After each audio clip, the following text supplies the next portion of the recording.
Water is a very valuable commodity down at the allotment.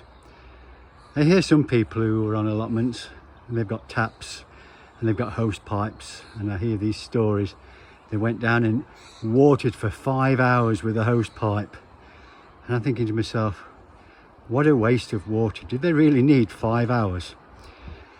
We haven't got or we aren't allowed to use hose pipes on this allotment, and I think that's good. We have got water points like this one here that it switched on back again in April, so you can never have too many watering cans. But in addition to watering cans, you need to harness nature. That's as well as what we've tried to do. So remember the blue house here? I've got guttering down one side. It looks a bit rickety, but I only put this old bin here 3 weeks ago, and look at that, it's nearly a quarter full, maybe a third, and all that water is harvestable. So in addition to that, up on the shed on plot 2, there's a gutter in there, morning bet, going into an IBC. We've got the IBC there, and that is full. So that's filled up over the winter.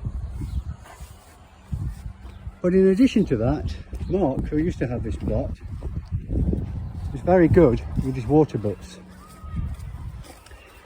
And we'll come down the bottom of the allotment on plot 2.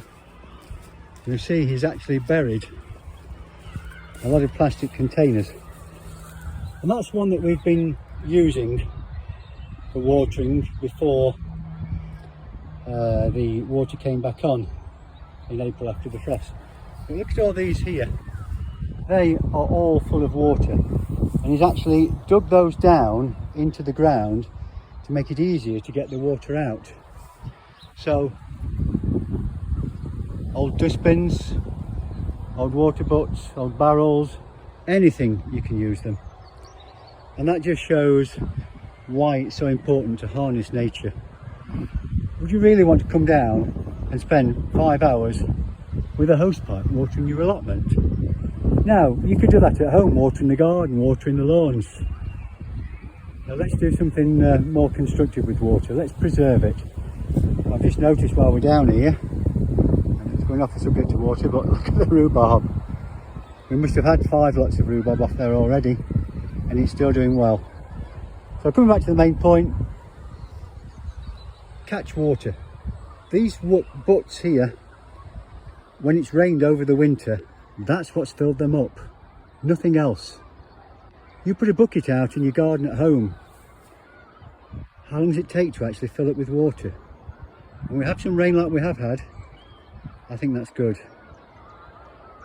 So look after water, it's a valuable commodity and we need it. Respect it.